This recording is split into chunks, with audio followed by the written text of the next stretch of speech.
చిన్నమ్మని తీసుకురావాలి, ఒక 40 రోజులు 50 రోజులు ఉంచాలి. ఉంచిన తర్వాత పెద్దమ్మని తీసుకురావాలి. పెద్దమ్మకి మళ్ళీ ఇందాక పెద్దలు చెప్పేది 90 రోజులు అన్నారు. 90 రోజులు ఉంచాలి. అంటే ఇవన్నీ కలిపితే మనకు దాదాపు ఒక 5 నెలలు అవుతుంది.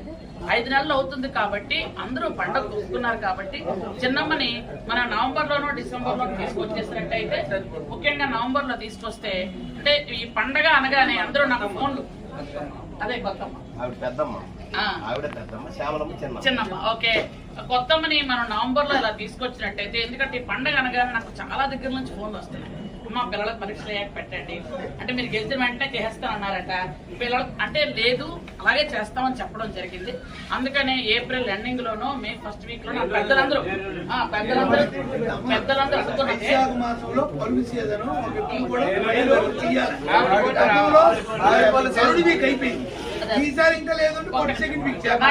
అంటే ఏది ఆనవాయితీ అయితే ఆ ఆనవాయితీని ఎవరి కోసం కూడా మార్చొద్దు అనేది నేను చెప్తున్నాను. ఏది ఆనవాయితీ అయితే ఆ ఆనవాయితీని, ఏ వీధికి వెళ్ళాలంటే ఆ వీధికి వెళ్ళడం, ఏ పెద్దలు ఆ పని చేయాలంటే ఆ పెద్దలు ఆ పని చేయడం, ఆనవాయితీ దయచేసి ఏది మార్చకండి.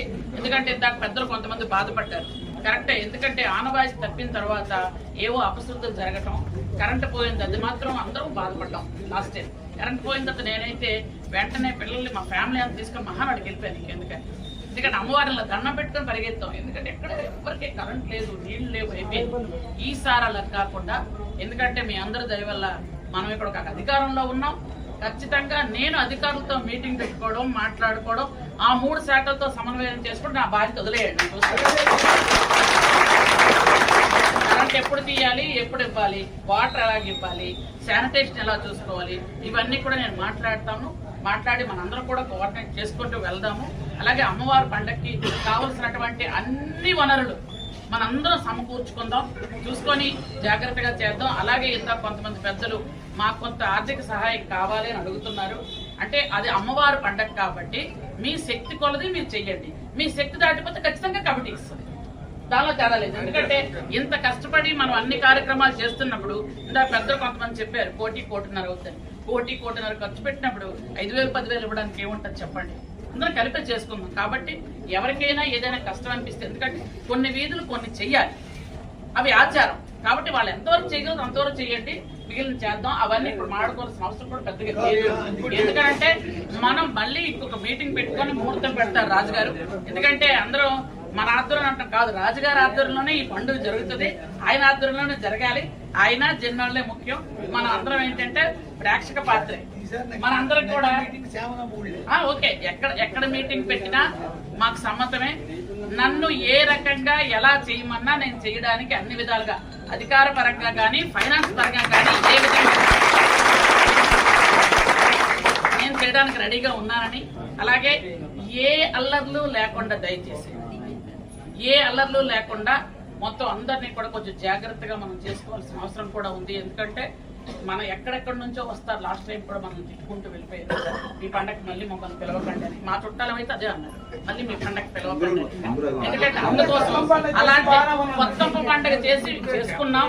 కానీ మనం ఏంటంటే కొన్ని పద్ధతులు మనం కొన్ని మార్చుకోలేకపోతున్నాం. కాబట్టి నేను అందుకనే రిక్వెస్ట్ చేస్తున్నాను. ఈ మధ్య అందరూ విన్నారు, మళ్ళీ ఎందుకంటే ఒకసారి నేను చెప్తాను. ఎందుకంటే ఇది చాలా వరకు రాంగ్ గా తీసుకెళ్లి ఫేస్బుక్ లో వాట్సాప్ లో పెట్టారు. నేనేంటంటే గణపతి నవరాత్రులు 9 రోజులు చేసి అనిపేస్తే బాగుంటది అని ఒకటి రిక్వెస్ట్ చేశాను అందరికి. 9 రోజులు చేస్తే చెయ్యండి. అలాగైతే మనం వెంటనే అమ్మవారి పండుగ చేసుకోవడానికి మన అందరికీ బాగుంటది. పిల్లలందరూ ఆ విధంగా చేస్తే బాగుంటుంది అందరూ రిక్వెస్ట్ చేశాను. అది కొంతమందికి నచ్చింది, కొంతమందికి నచ్చలేదు. కానీ పిల్లల్ని మనం కంట్రోల్ చేసుకోలేకపోతే ఇబ్బంది పడతాం. అది మీరు ఇప్పుడు కానీ, అది గణపతి నవరాత్రుల్లోని రేపు పండగ కానీ దయచేసి కంట్రోల్ చేసుకోకపోతే మాత్రం అది మాట పడిపోతాం. దయచేసి చూసుకోండి, ఏ వీధి వాళ్ళు ఆ వీధి వాళ్ళని. ఎందుకంటే మనం పండుగ ఎప్పుడు చేసేటప్పుడు కూడా క్రమశిక్షణ ఉండాలి. ప్రతి సంవత్సరం పైడితల్లమ్మ పండుగ చేస్తున్నారు, అక్కడ ఎంత పెద్ద ఉత్సవం జరుగుతుంది. అక్కడ కేవలం అమ్మవారు గుడి నుంచి రాజుగారి కోట వరకే ప్రభ వస్తుంది కాబట్టి అక్కడ వరకు అందరూ చూడడానికి వస్తున్నారు, అవుతుంది. అలాగే ఇప్పుడు మా ఊర్లో చేస్తున్నాం, ఘటాలు తిరుగుతాయి. మనం ఏం చేస్తామంటే ఘటాలు తిరిగినప్పుడు అంతా వదిలేస్తారు. కరెక్ట్ పండగ నాడే మా ఇంటికి రావాలి అంటారు. ప్రతి ఒక్కరూ అది ఒకటి చేస్తుంటారు. దయచేసి ఏ రోజైతే 6 నెలలు అలాగే 4 నెలలు 5 నెలల్లో ఘటాలు తిరిగేటప్పుడు అప్పుడు అమ్మవారు వచ్చినప్పుడు మనం మనస్ఫూర్తిగా పూజ చేసుకోవచ్చు. కానీ ఈ పండగ నాడే అందరూ మా ఇంటికే రావాలి అంటే కొద్దిగా కష్టం ఉంది. కాబట్టి దయచేసి అందరూ కూడా ఇంతకు పూర్వం మొదటి నుంచి ఆనవాయితీగా, ఎందుకంటే ఇక్కడ ఉన్న పెద్దలు రాజుగారు కానీ, బలిదేవ్ గారు కానీ, ఈశ్వర గారు కానీ, గంట వెంకటరాజు గారు, వీళ్ళు పెద్దవాళ్ళు, వీళ్ళకి తెలుసు బాగా మొదటి నుంచి ఈ పండుగలో బాగా చూశారు, మొదటి నుంచి ఆరతి చెప్పారు. మిగిలిన మనం అందరం అనుకోండి ఒకసారి 2 సార్లు 3 సార్లు పండుగ చూసి ఉండొచ్చు.